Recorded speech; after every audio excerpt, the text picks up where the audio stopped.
Gandamu Shmo.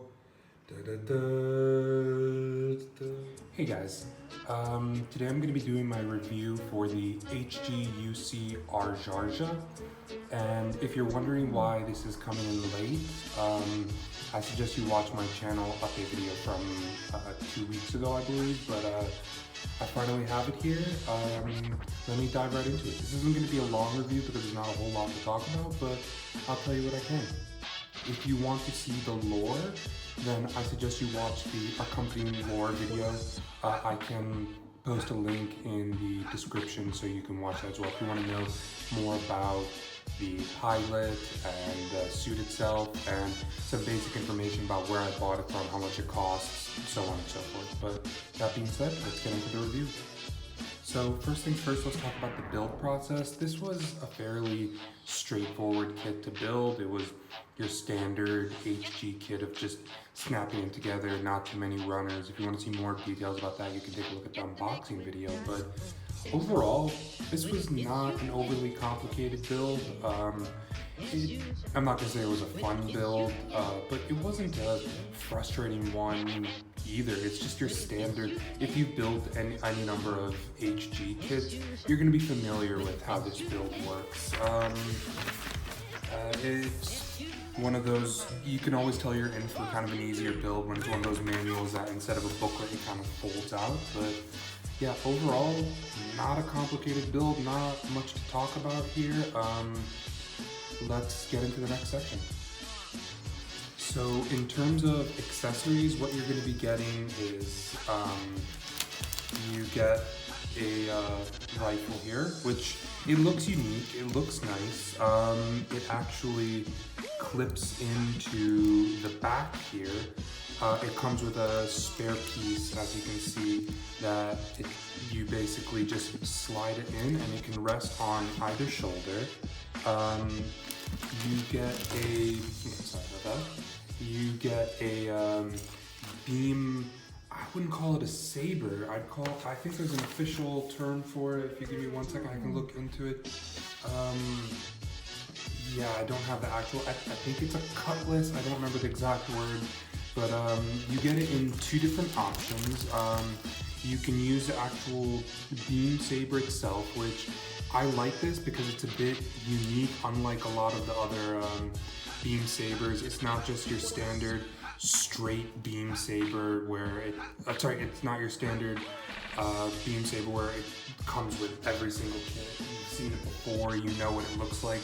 This, it's more flat and it's more shapely, and it holds it, but if you don't want it with the actual saber, one feature I really like about this, you can attach this piece into it, into the not the holster, sorry, my words aren't working as much today. You can plug it into this, which is the scabbard for the case, and you can plug it into the side of the back skirt. I'll talk about that in a minute when it comes to articulation. The only thing I will say of note about this is that it only fits in on the left side. It is not compatible with the right side. But other than that, this is about the only spare pieces and extras you'll get in here. A couple extra pieces and a couple of adjustable hands and a different shoulder armor, but other than that, you don't really get any accessories with this. Like I said before, it is a standard HG kit. Usually with these garden variety ones, you don't get a lot of extra things with it, but moving forward, let me get into articulation because that is a section I have some things to say. So getting into the articulation, that is the biggest downside of this kit.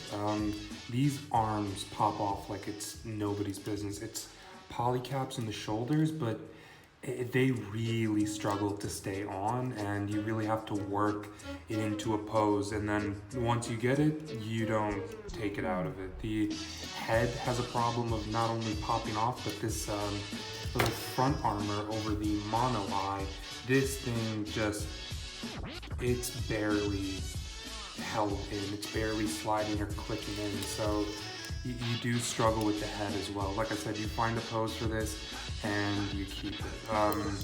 So that being said, I'll do this one day at a time like this. This nice little back shoulder armor gets a little bit of articulation. It can also spin. The shoulder armor can move a little in and out, but I would highly recommend against it because that is a surefire way to get it out. You get a 360, well, not quite 360 degree on the arm. You get a nice bend, and the hands can swivel all the way. The head can go all the way around. The side skirts come up about, yeah, that's another thing that pops off a lot, especially if you're going to be plugging in the scabbard. But they go about that high. The front ones do not come up that much, they come about that high, which means you can get a, wow, it's a lot better than I expected when I tested earlier. And there goes the other arm.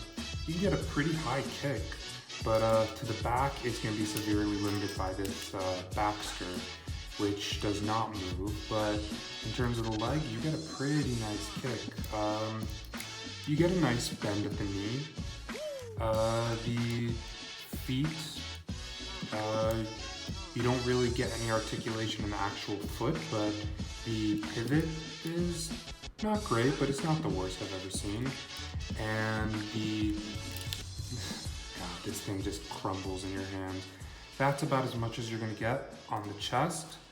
Not really any kind of crunch or arc. So yeah, that's the articulation. I'll talk about a little bit more in the final thoughts, but yeah, that's about what you're gonna be getting with this. So as for some size comparisons, here it is next to the 144 RG Lightning, which is in the same scale as this. So as you can tell, it's not the smallest in terms of 144. If you put it next to the G40, which is a future review, it's actually not that small in terms of compared to other high grades or real grades, you know, the 144 scale.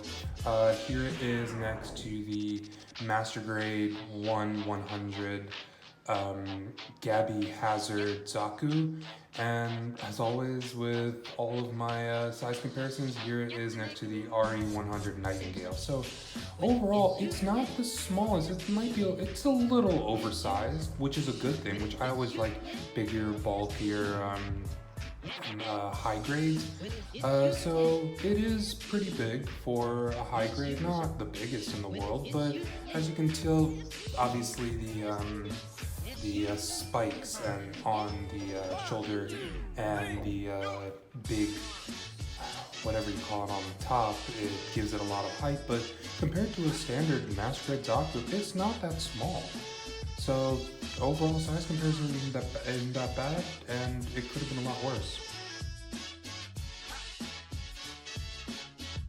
So final thoughts. I don't know if in good conscience I can recommend you buy this if you're not into the actual design. I'll be frank with you guys, I really only bought it because I love Double Zeta and I love the designs that come out of Double Zeta. I think I've sung my praises for it on this channel many times, between the Hama Hama and the Bawu and even offshoots like the Rebawu. I love Double Zeta designs, but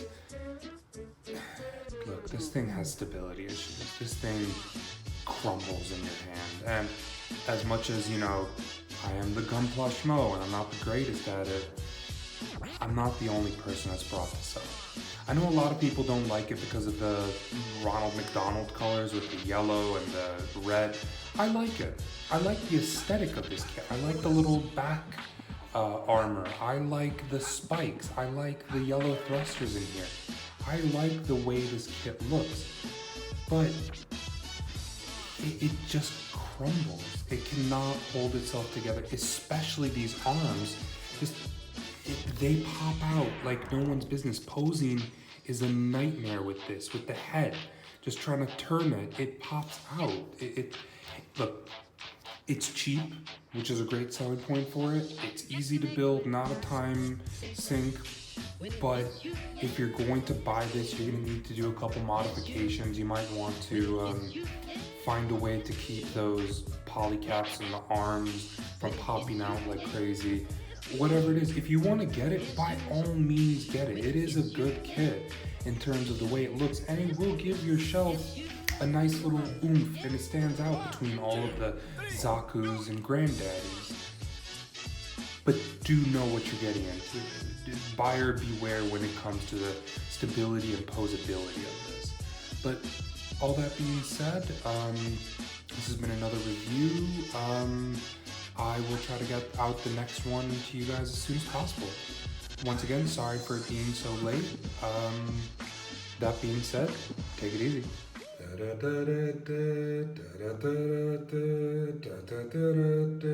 Gandamu Schmo